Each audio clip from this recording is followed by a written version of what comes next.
invocación que me resulta ineludible a la emoción más intensa que dentro de nuestra alma alienta. Me perdonarán que yo, antes de retirarme de sala, arroje al rostro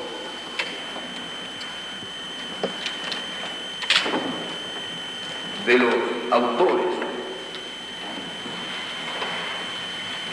de este atentado el nombre de su más radical e irreconciliable enemigo, que será, no tengan la más mínima duda, el vengador de la República. ¡Viva el Partido Nacional!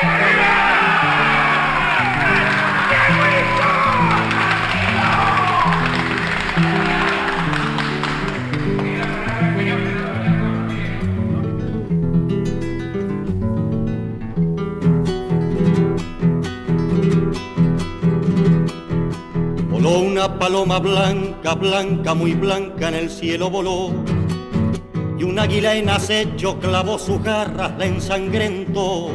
Herida casi muriendo, entre mis manos suave posó, la cobijé junto al pecho y con mi canto le di calor.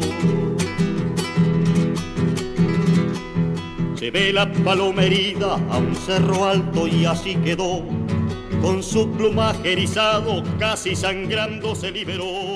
A mí siempre me gustó escribir y a veces en aquellos tiempos, fíjese de la época que le estoy hablando yo, el Bien Público, el diario católico de aquel tiempo, yo mandaba algunas cosas, siendo yo sacerdote. Bueno, pero de eso después lo abandoné por distintas circunstancias de la vida. Y cuando vino la noche oscura del periodo triste del Uruguay, los años 70, yo empecé a sentir, no sé, todas aquellas cosas que como que se derrumbaba el Uruguay que todos conocíamos y que había que hacer algo y qué sé yo. Y me fui arrimando a la gente de Por la Patria.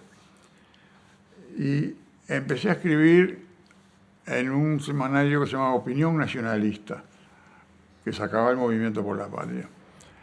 Y escribí poco, 2 o 3 números en el año 73, y después vino junio del 73, el golpe, y ahí se acabó mi actividad periodística en ese momento por mucho tiempo, hasta que después empezó este tiempo de los semanarios, que empezó ya del 80, por ahí. Y el semanario de la democracia entra dentro de, digamos así, esa casi avalancha de semanarios que se producen cuando los militares empiezan a aflojar un poco la cosa, empiezan a permitir ciertas expresiones de libertad.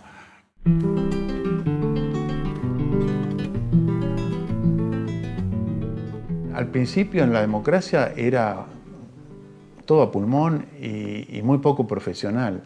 Después fuimos de a poquito aportando, empezaron a venir periodistas y eso, y esa manera empezó a levantar y a tener fuerza. Los que consumían la democracia al principio lo hacían con terrible timidez, ¿viste?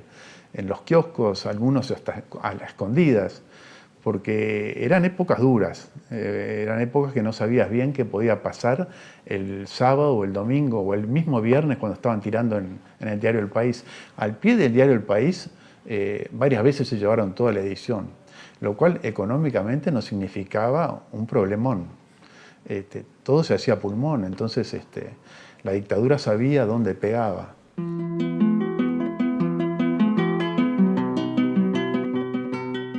Cuando estaba pronto para salir el primer número, yo presenté, estábamos en una reunión del borrador, lo que yo había escrito, donde nombraba a Wilson. Y Carlos Julio dice, o sea, va a ser cerrar el semanario en el primer número. Y yo le digo, no lo van a cerrar. Va a ver que no lo van a cerrar. Y ahí discutieron, al final me aceptaron la cosa. Salió el primer número, el primer artículo mío, yo mencionaba a Wilson, pero no lo cerraron ahí. Nosotros imprimimos la democracia en el diario El País. Y el diario El País no solo imprimía La Democracia, imprimía varios revistas. Entonces teníamos un cronograma de entregas que era duro. Al frente de eso y quien nos sacaba de todos los problemas era Martín Aguirre, padre, el padre de quien hoy dirige la redacción responsable en el diario, que era otro personaje querible. De ahí que las clausuras a veces eran por temas insólitos.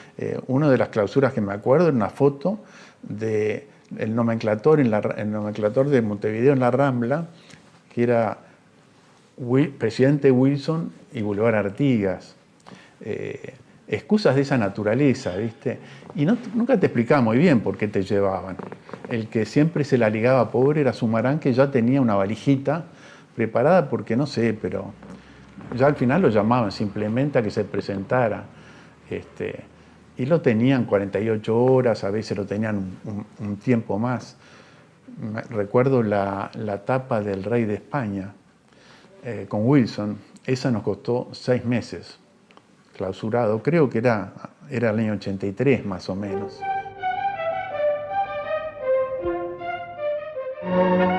Luego de pasar revista a las formaciones militares en su honor, el jefe de Estado uruguayo dio la bienvenida a lo que respondió el Rey de España con conceptos como el siguiente. Quiero por ello dejar constancia de mi invariable gratitud a este gran pueblo que ha sido y es para muchos de los míos prolongación natural de nuestra patria. Mira, mucha gente de la edad nuestra recordará los cassettes que enviaba Wilson desde Londres, desde España, de los distintos lugares donde estaba. El semanario reflejaba la postura que él tenía y que nos hacía llegar por esos cassettes. Y de alguna manera eso era el principio rector de todo. El semanario era Wilson. Los que estábamos ahí éramos, de alguna manera, podés decir, una fuerza que amalgamaba el pensamiento wilsonista.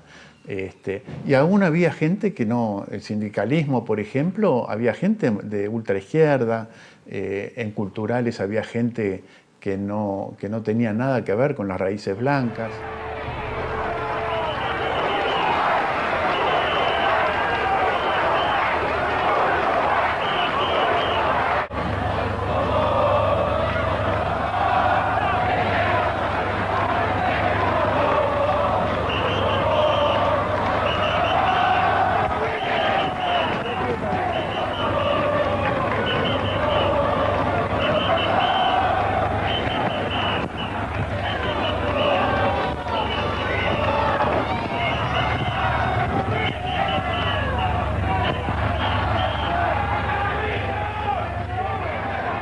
Bajar de este barco antes de que él llegue a puerto no podrá hacerse con mi colaboración.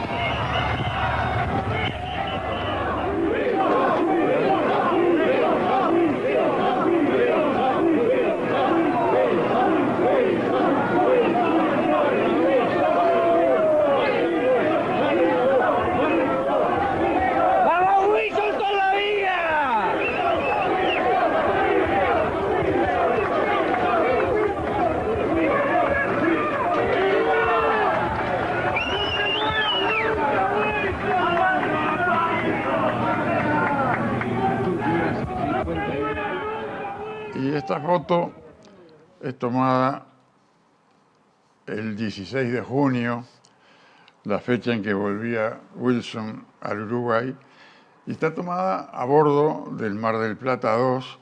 Como ustedes ven, el tipo de farolito, las ventanas son propias de un barco, en el cual estamos hablando un poco con Wilson de cómo va a ser, en fin, el momento ese que imprevisto, pero en cierta manera previsto, porque ya se sabía cómo iba a hacer el desenlace de esta reunión, de la llegada al puerto de Montevideo. Wilson, como dije, se resiste a entregarse a las Fuerzas Armadas a bordo y pasar a un barco de guerra, dice que no.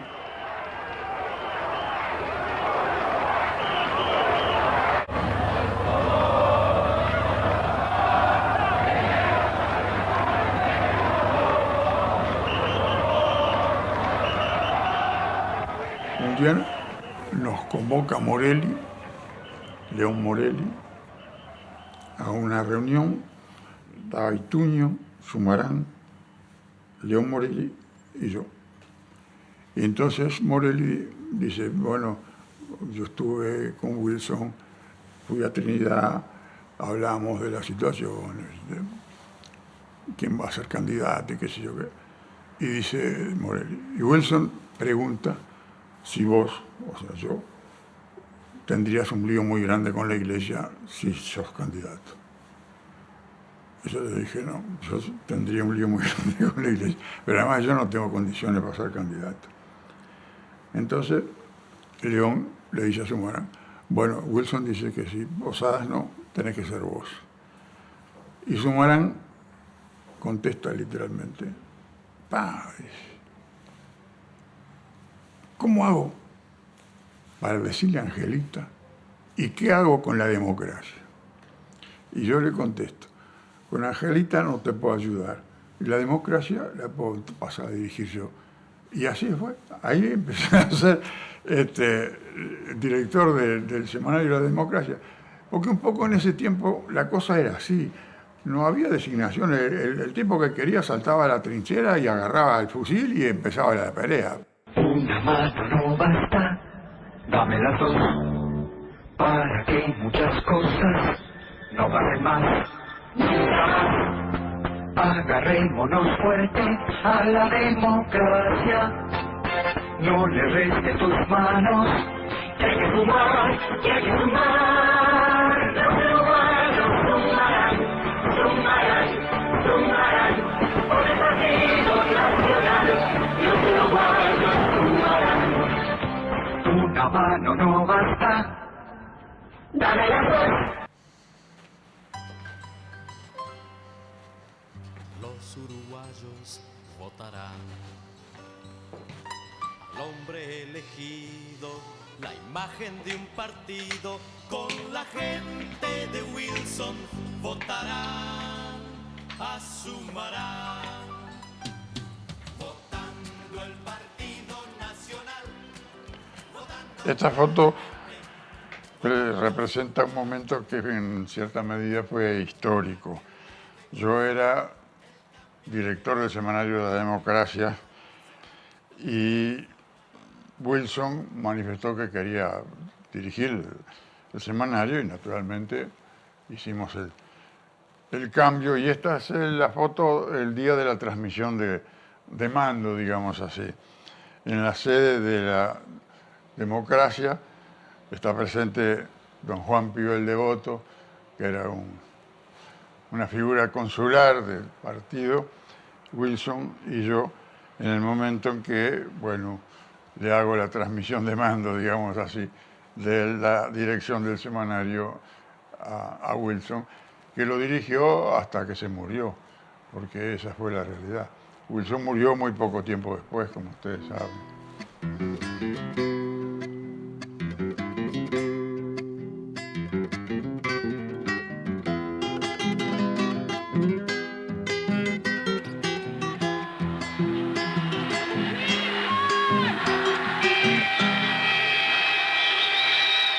En ese momento Wilson empieza a escribir sus editoriales y una anécdota que te puedo contar, yo me ocupaba de, entre otras cosas, de ir a charlar con él los miércoles de mañana a su casa para ver de qué temas podíamos tratar en el editorial. Y nunca me olvidaré, Wilson decía, yo puedo hablar a los públicos que quieras, de los temas que vos, pero escribir no es mi fuerte, me decía. Al día siguiente, el primer editorial de Wilson me dice, Alberto, estuve toda la noche sin dormir. Y me temo que el editorial, y fue un editorial impresionante, de ahí los escribí a mano, en hojas que lamentablemente yo les perdí. Yo cuando me retiro del semanario la dejé, todos los editoriales de puño y letra de Wilson en la editorial y nunca supe bien dónde fueron a parar. Eran magníficas piezas las de Wilson. Además tenía una capacidad para dar exactamente con con la cantidad de espacio que requería la editorial, que era impresionante. Y ahí se junta con Julián Murguía. Bueno, y esa fue la época donde el semanario rompió todos los esquemas en materia de tiraje. No era fácil vender semanarios en esa época. Esto es de puño y letra de Wilson. Son los 6 años donde él ya estaba enfermo. Fue el único material de puño y letra de que yo me quedé, porque entendía que todos los editoriales tenían que quedar en poder de la democracia. Y esta foto fue su cumpleaños. Eso se sacó en la estancia de Wilson en Rocha. Yo creo que sería al año y pico de estar en Uruguay, muy poquito antes de que le descubrieran la enfermedad. Se ha secado el manantial, han secado los baguales, no vuela el águila blanca, se han callado los orzales. Y hubo una época muy particular que fue el ingreso de Julián Murguía. Julián Murguía es un gran personaje del Partido Nacional, lamentablemente fallecido, que hacía la contratapa.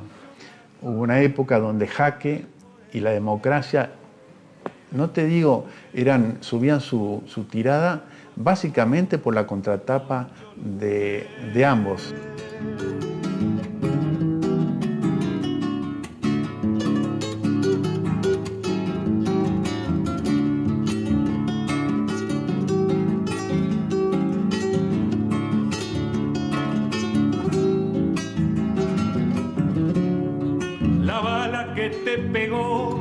A todos nos mató algo, yo solo quedé con fuerzas para volver a hacer rolar. Les quiero mostrar, aunque sea la pasada, 2 libritos que publicamos la editorial Por la Patria.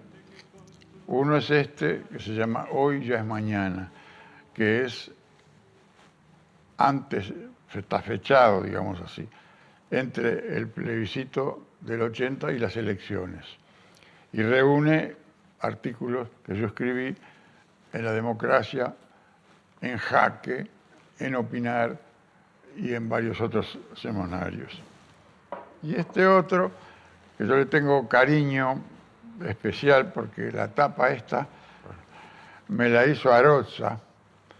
El libro se titula Con nosotros mismos y la idea es que el Uruguay en ese momento tenía una deuda externa muy grande y una deuda interna por un déficit fiscal también muy grande, pero que tenía la principal deuda con nosotros mismos, que era una deuda de conciencia, es decir, el restablecimiento del respeto por los derechos humanos.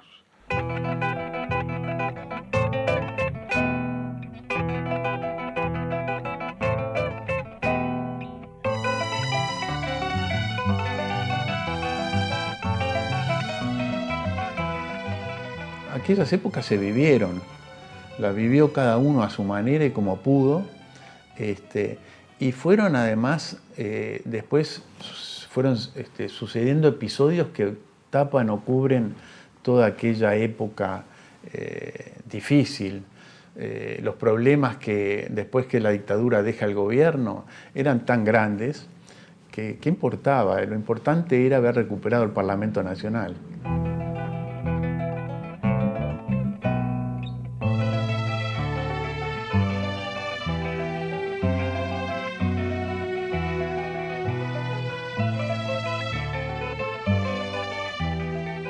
Sin ánimo de confundir zanahorias con cebras. Al contrario, mirando no la pulga, sino el elefante, que este Partido Nacional está dispuesto a sumar su esfuerzo, aún con el costo político que ello va a significarle, a ayudar al gobierno a sacar a la República de las dificultades que enfrenta. Pero con nosotros no van a contar si pretenden que el costo de la crisis vuelva a pagarlo nuevamente el salario de la gente. Para mí significó mucho, porque me permitió, en cierta medida, un cauce a una acción política y patriótica que yo sentía que tenía que desarrollar. A mí me produjo una indignación terrible el suceso del golpe de Estado. Me pareció que el Uruguay que yo conocía se venía abajo y que yo tenía una responsabilidad. Y ahí empecé a hacer cosas. Y como las cosas que yo podía hacer y que a medios se permitían hacer, estaban vinculadas a la pluma. Entonces el periodismo y el semanario me dieron cancha para todo eso. Y bueno, yo hice ahí un desarrollo que después me permitió hacer cosas que dentro del universo de las cosas que uno puede hacer, para algún efecto tuvieron en ir ablandando una situación, aproximando la fecha y consiguiendo un Uruguay que pudiera sacarse de encima aquello que era tan poco uruguayo. Para sentir tu coraje me vine a tu Pambaé y para tenerte más cerca me largo pa'l cordobés.